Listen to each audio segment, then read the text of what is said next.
frente a los lineamientos planteados sobre la convivencia, o sea, sobre la convivencia escolar en las instituciones educativas y la reacción que tiene la familia, ¿no?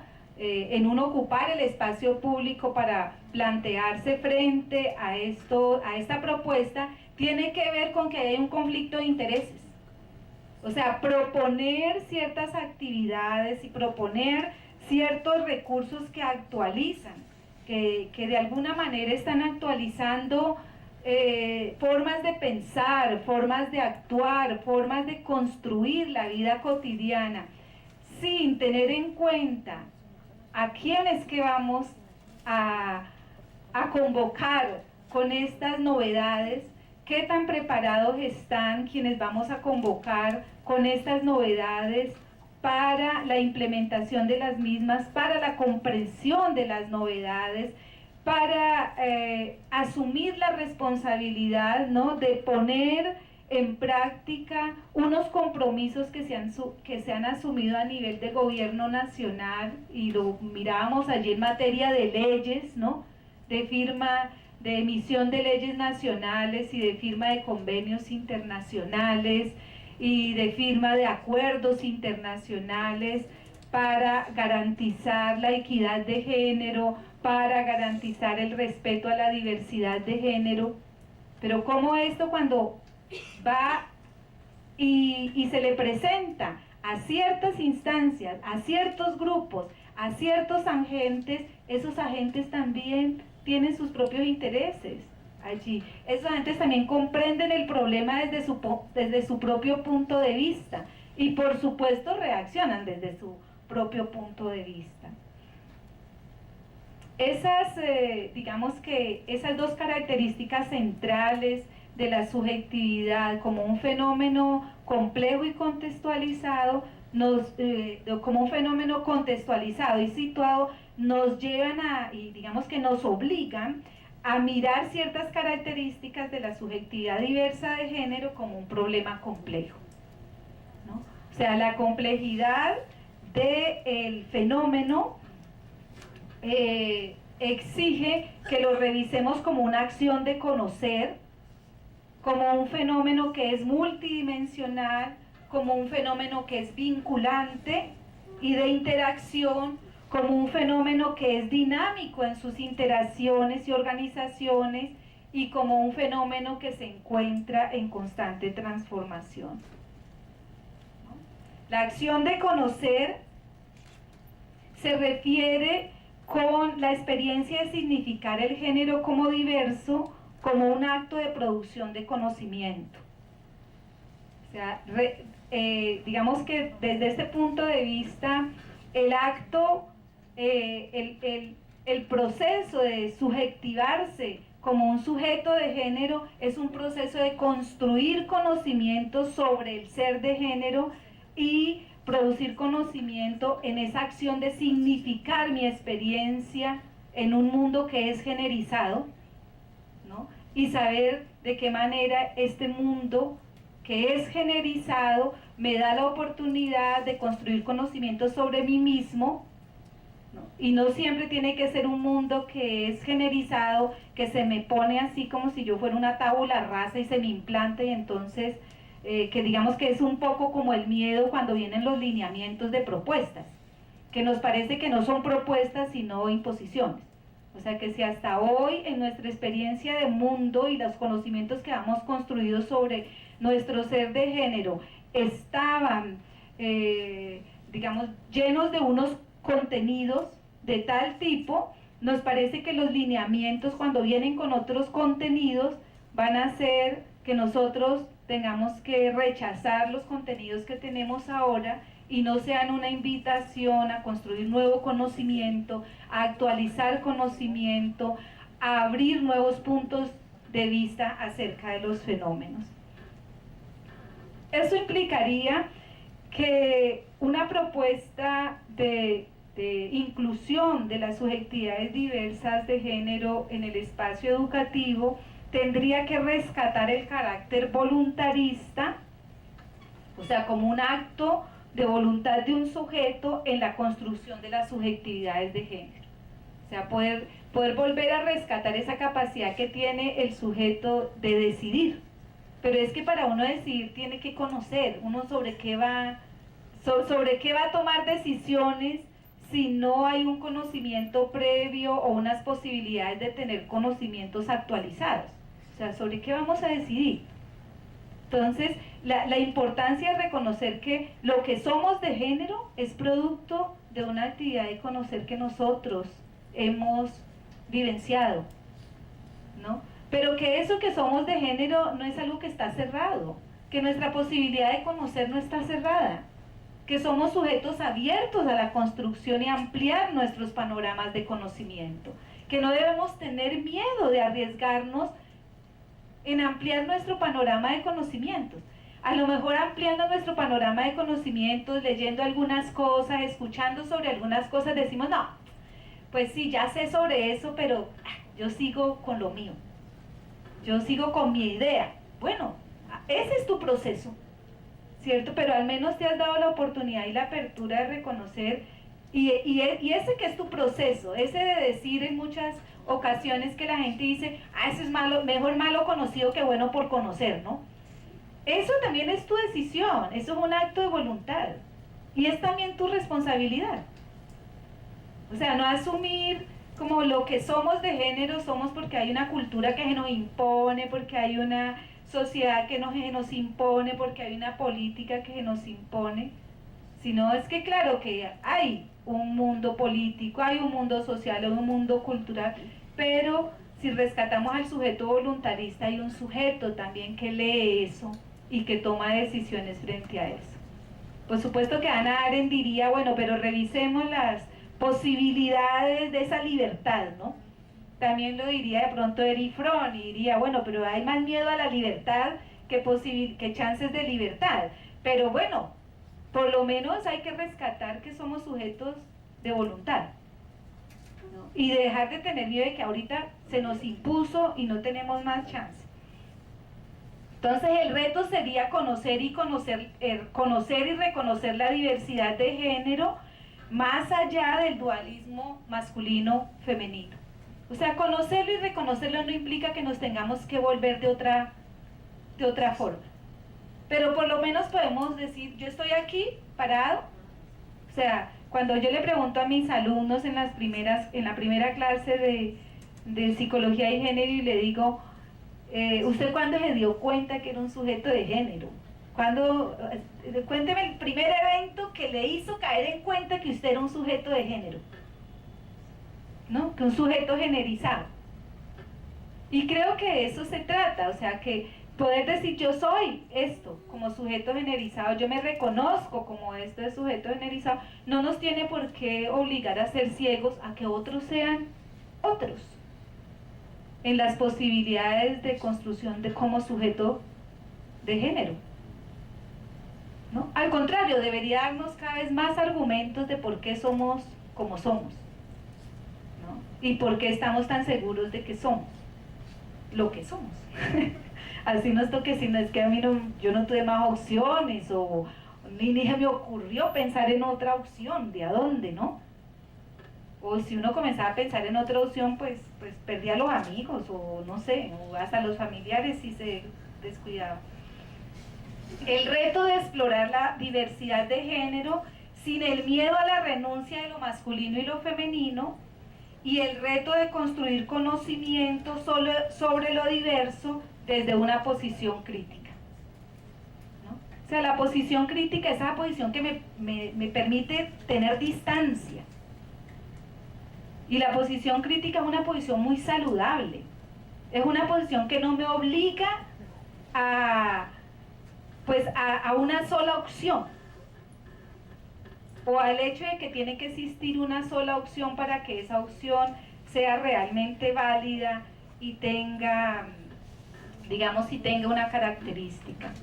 En la dimensión multidimensional, digamos, ese carácter multidimensional de las subjetividades diversas de género, pues toca reconocer que existe una dimensión biológica, de las subjetividades de género, que existe una dimensión discursiva, que existe una dimensión política, que existe una dimensión cultural, una dimensión social, una dimensión económica, y que estas dimensiones se entrecruzan.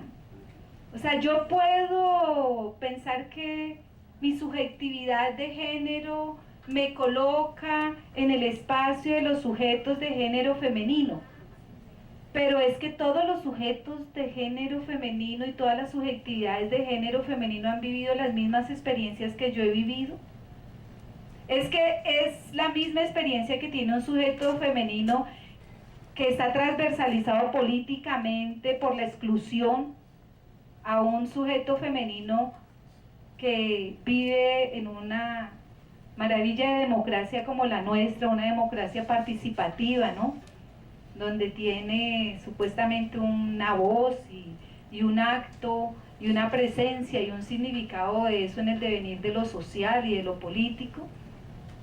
O un sujeto etnizado, es lo mismo, o sea, es mi experiencia de significar el mundo de género, la misma de una mujer en la costa pacífica,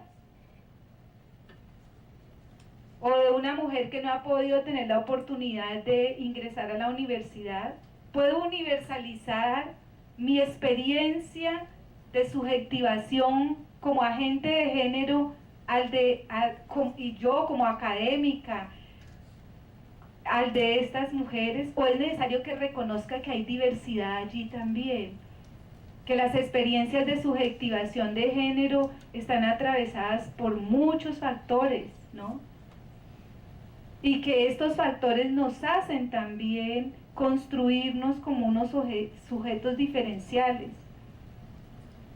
Y que nuestra subjetividad de género no solamente está atravesada por nuestra preferencia sexual, ¿no? O las diferencias en las subjetividades de género no solamente están hechas de la preferencia sexual, que es uno de los puntos más álgidos y más problemáticos, parece para nosotros respetar en materia de diversidades, ¿no? Y respetar en el sentido de reconocerles el valor, ¿no?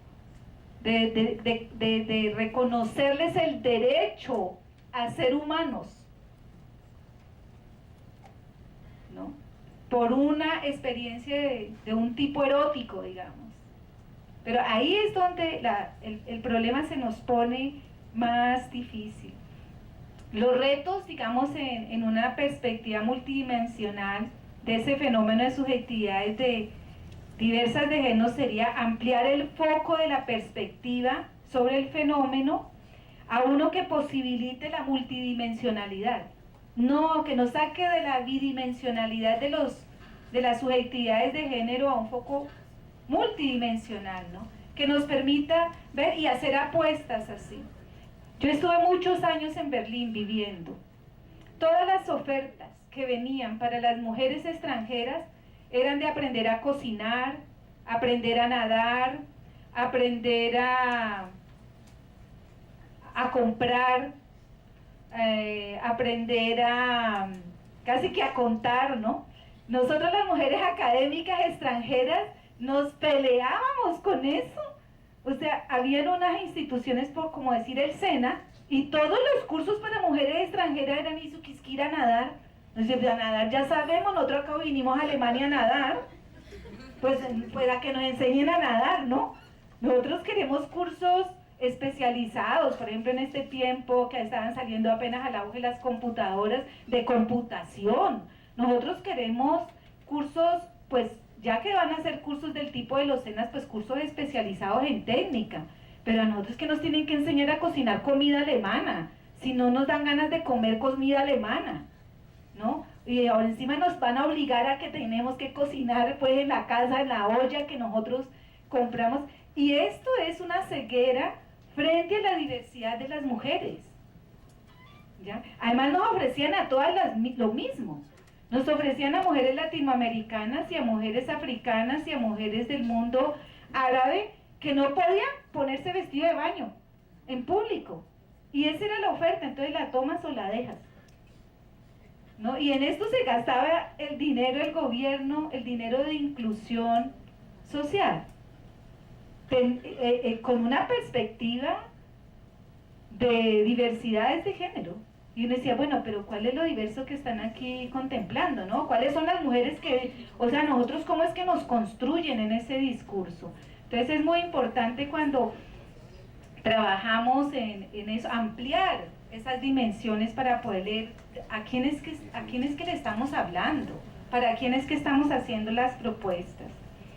En el punto de que el trabajo con las subjetividades diversas de género debe ser vinculante y de interacción, pues digamos que ampliará la compañera que trabaja con las compañeras que son expertas en la comunicación, para ver que las interacciones y las comunicaciones no son solamente a nivel íntimo, personal en materia de subjetividades, sino que están transversalizadas por globalidades, ¿no?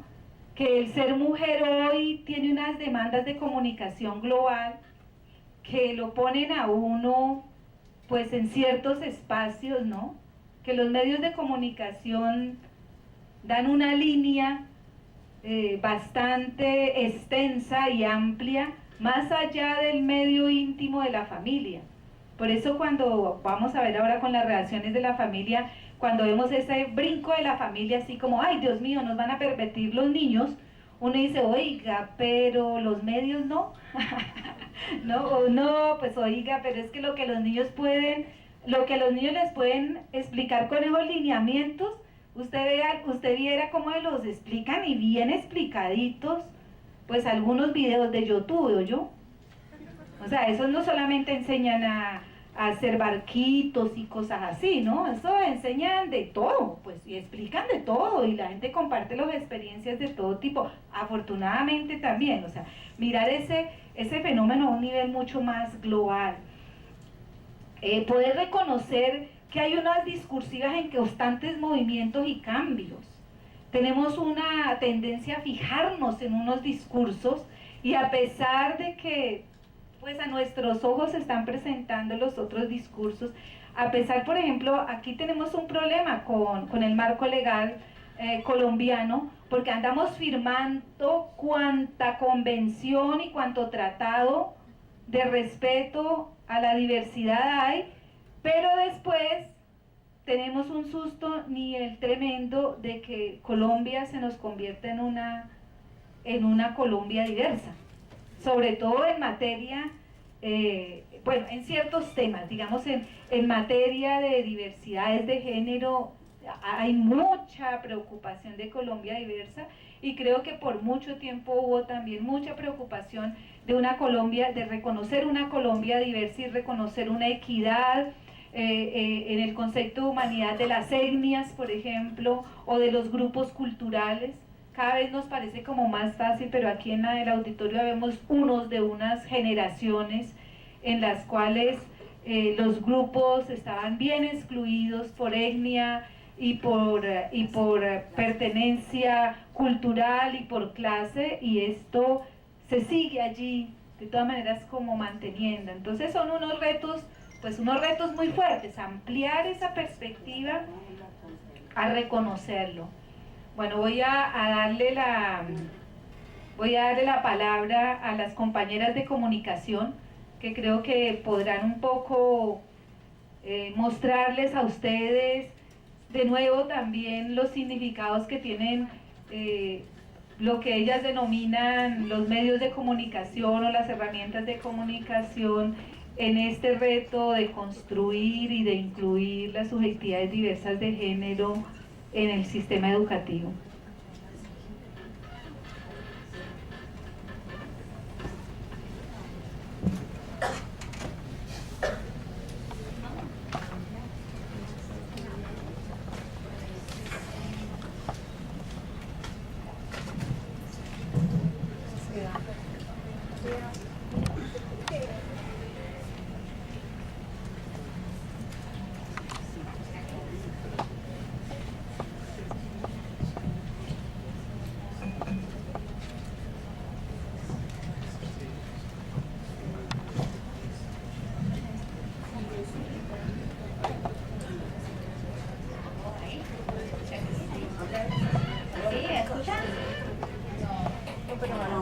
Nada. ¿Así? Aquí sí. Púntalo, profe, un ratito. Ya. Ahora. Ya, y eso Ya, ¿cierto? ¿Escucha? Sí. Vale. Me toca desde este lado. Ok.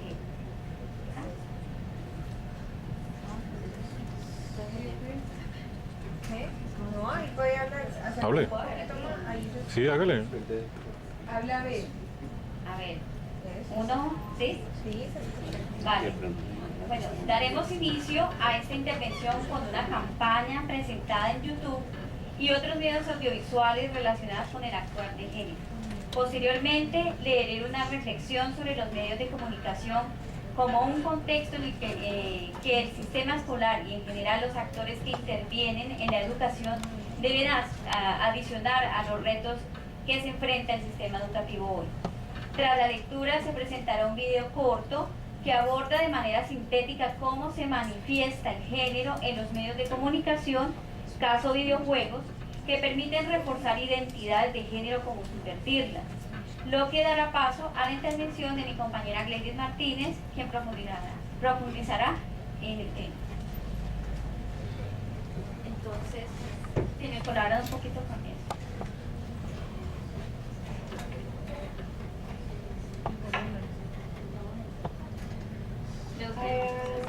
Hi.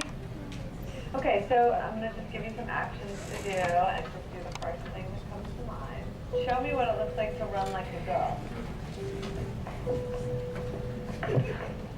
Hair.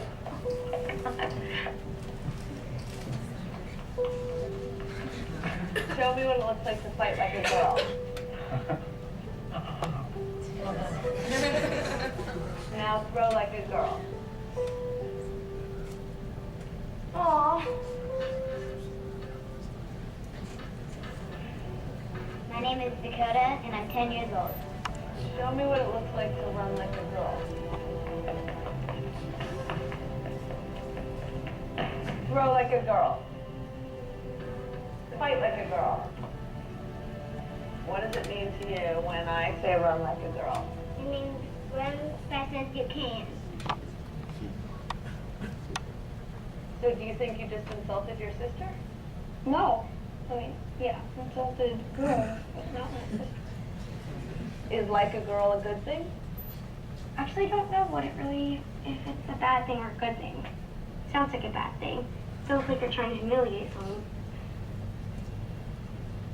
So when they're in that vulnerable time, between 10 and 12, how do you think it affects them when somebody uses like a girl as an insult? I think it definitely drops their self-confidence and really puts them down because during that time they're already trying to figure themselves out. And when somebody says you hit like girls, it's like, well, what does that mean? Because they think they're a strong person. It's kind of like telling them that they're weak and they're not as good as them. And what advice do you have to young girls who are told they run like a girl, kick like a girl, hit like a girl, swim like a girl? Keep doing it because it's working. If somebody else says that running like a girl or kicking like a girl or shooting like a girl is something that you shouldn't be doing, that's their problem. Because if you're still scoring and you're still getting to the ball on time and you're still being first, you're doing it right. Doesn't matter what they say. I mean, yes, I kick like a girl and I swim like a girl and I walk like a girl and I wake up in the morning like a girl because I am a girl. And that's not something that I should be ashamed of. So I'm going to do it anyway. That's what they should do. If I asked you to run like a girl now, would you do it differently? I would run like myself. Would you like a chance to redo it?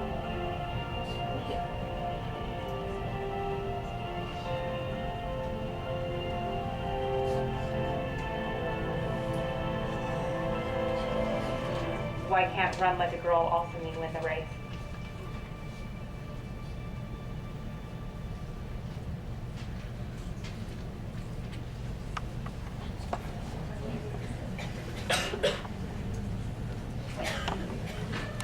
Entonces, medios de comunicación como espacios de construcción alternativos de subjetividades diversas de género. Los medios de comunicación se configuran como herramientas que apoyan los procesos del devenir cultural. Al ser la cultura un artificio complejo y dinámico, producido. Sí, se escucha. Lo que pasa es que estás como... Ella habla bajito, pero lo que pasa es que el tono de ella es más bajo, pero si se escuchan los vapes. ¿Sí se escucha? ¿Escuchan ahí atrás? Sí. No, no escuchan. Ah, pero sí, no estoy viendo la actitud, no. Pero allá dicen que sí. Allá dijeron que sí, todo. Es que mire que ese bafle está como mirando hacia... No, pero es lo que dice ella. Ella tiene un tono de voz más suave, tiene un tono de voz más fuerte. Ok, entonces trataré de hablar más duro. ¿Está bien? Sí, ahora sí sabes. Ok. Bueno. ¿Con este? ¿Está mejor este? Sí, claro. Dale. Oh, ahí ya está. Ahí ya está. Volvamos. Bueno, medios de comunicación como espacios de construcción alternativos de subjetividades diversas de género. Los medios de comunicación se configuran como herramientas que apoyan los procesos del devenir cultural.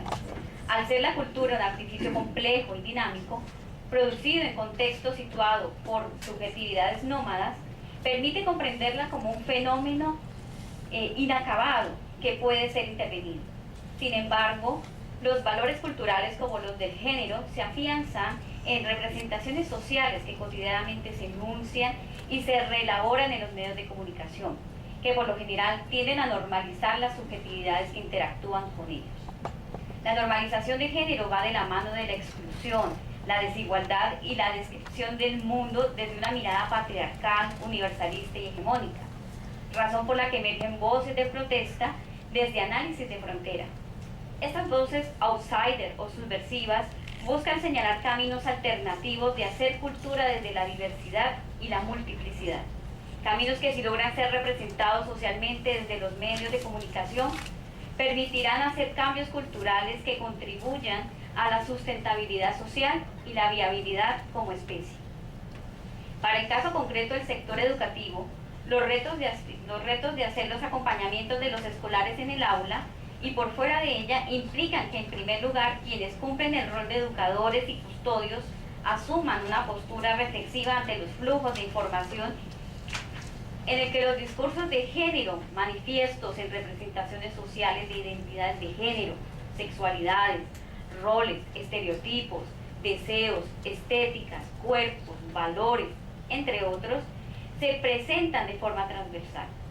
Los tutores, docentes y en general los actores que intervienen en el proceso de educación de un ciudadano deberán asumir el reto de comprender que nuestra realidad contemporánea es un fenómeno complejo que debe ser abordado respetando dicha complejidad al atender sus entramados y redes de relaciones que allí se tejen. Por lo tanto, más que optar por una política punitiva, de persecución y de control absoluto de lo que los niños y jóvenes escuchan y ven a través de sus celulares, tablets, televisión, radio, videojuegos y redes sociales, de lo que se trata es de construir herramientas para que dos generaciones encontradas, o quizás tres, puedan entablar diálogos y aprender conjuntamente a construir una cultura libre de violencias y exclusión.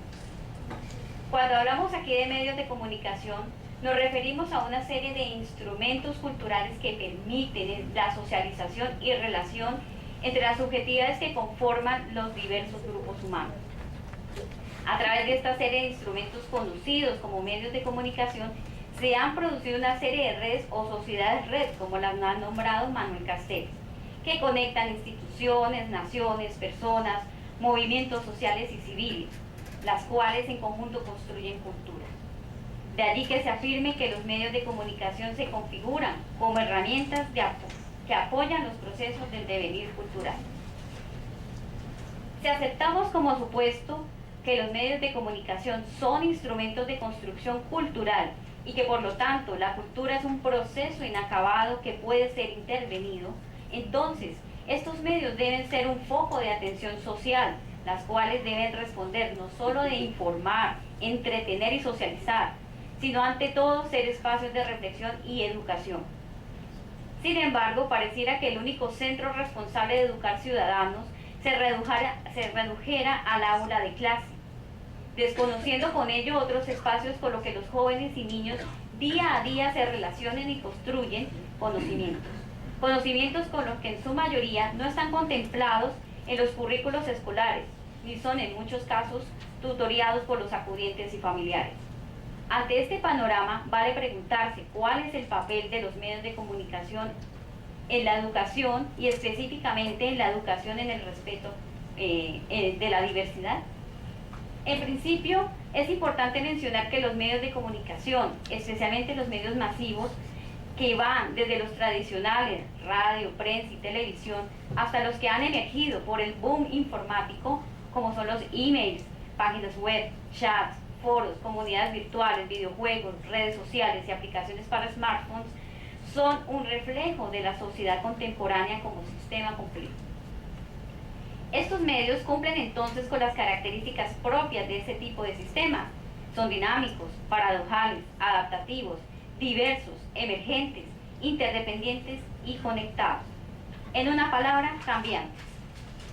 El cambio como reto social es también un reto de la escuela y de los actores que allí intervienen. La caída de los megarrelatos modernos anunciada por Jean-François Lyotard explica en gran medida la crisis social traducida en transiciones de paradigmas. Transiciones que han permitido volver al seno de la discusión académica y cotidiana temas complejos y espinosos como la inclusión de la diversidad en nuestros sistemas sociales para resolver conflictos generados por la xenofobia, la exclusión, la patologización de la diferencia y la desigualdad social a razón de categorías sociales como el género, el sexo, la raza, la edad, la nacionalidad, generación, identidad política, religiosa, entre otras. Más allá de intentar derrocar valores sociales, entre comillas, pasados de moda, de lo que se trata es de pensarse una sociedad en la que se fomente como principio y pilar de una democracia participativa el respeto a la diversidad en todos sus matices, que enriquecen nuestros modos de ver, pensar y sentir el mundo, alejándonos así de la universalización y la serialización de subjetividades que rayan en un marco totalitario. Esa apertura de descripción del mundo nos permitirá replantear formas de actuar y de afrontar las crisis y retos de nuestro devenir como especie, al hacer, como plantea Adela Cortina, unos acuerdos mínimos de principios éticos como los de justicia y respeto, en tiempos donde la heterogeneidad busca ser reivindicada. Movimientos sociales y civiles como los antirracistas, antiimperialistas, feministas o LGTBI son la respuesta a estos malestares culturales que amplían las brechas de desigualdad de esas subjetividades que no encajan en el canon del hombre idealizado por Occidente, del canon del sujeto idealizado por Occidente, usando como estandarte la imagen del hombre del Vitruvio de Leonardo da Vinci. Ese ícono se basa en un ideal de sujeto masculino, joven, blanco, burgués, heterosexual, ilustrado, que al instalarse como ideal universal y unívoco de ser humano, lo que ha producido es la invisibilización, exclusión y deslegitimación por diversas vías de esas subjetividades que no encajan en dicho modelo. Hablamos de discapacitados, viejos, mujeres, niños, homosexuales, transexuales, gays, lesbianas, intersexuales y en general sociedades pobres, no blancas, analfabetas, más de la mitad de la humanidad.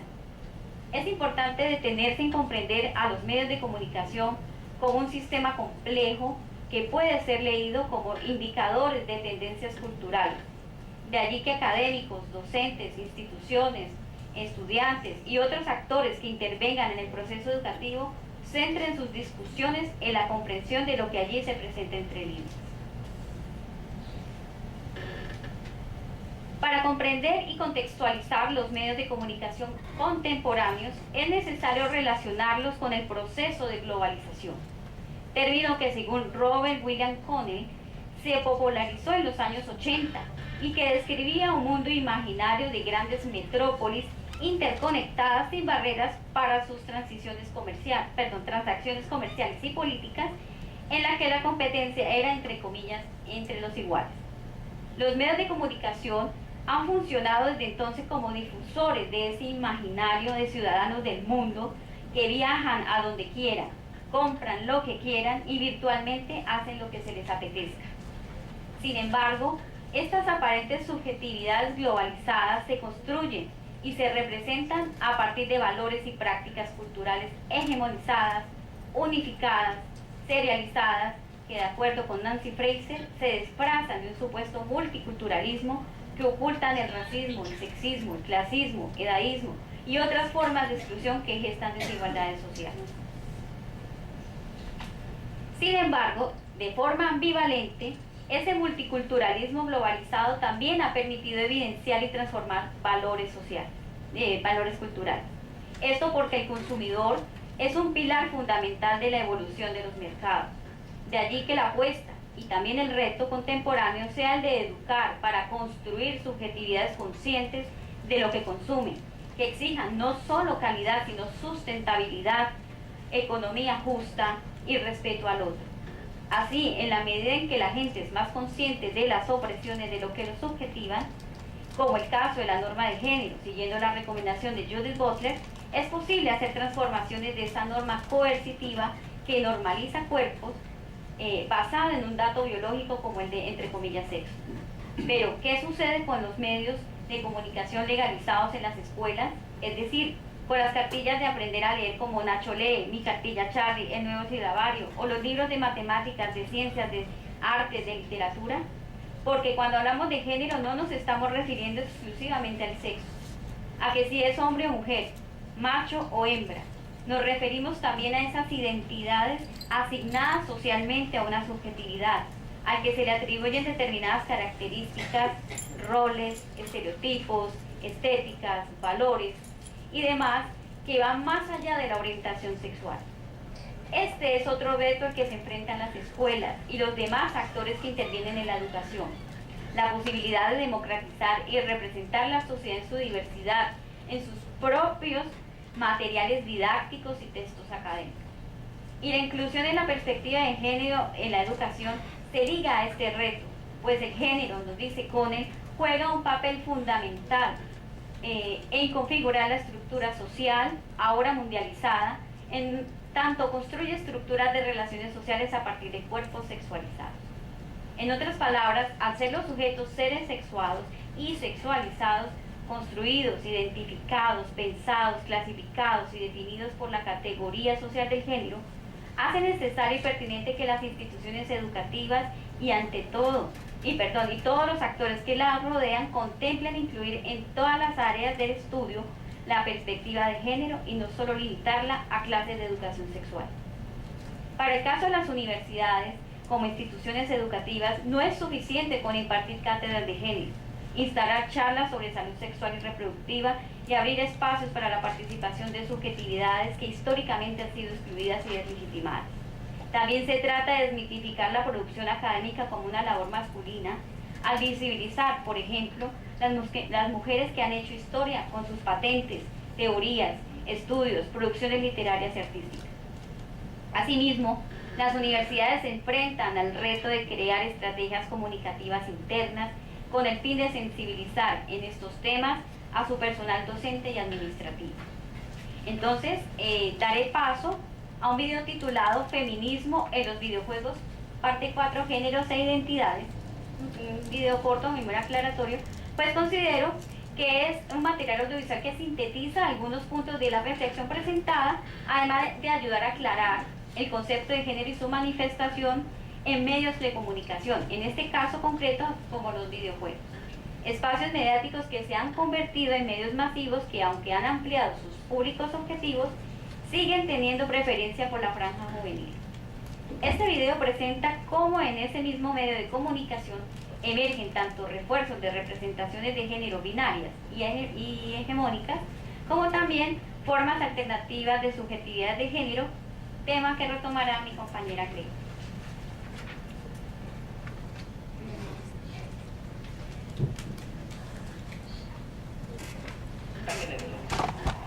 A person who believes in the social, political, and economic equality of the sexes.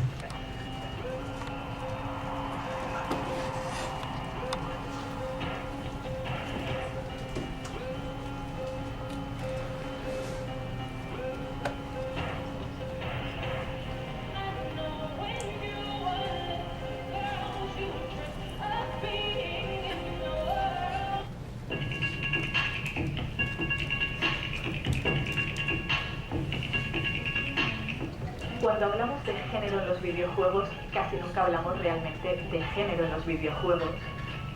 Hablamos de las mujeres, de los problemas que tienen en la industria, de si llevan más o menos ropa, de si hay muchos personajes femeninos o pocos.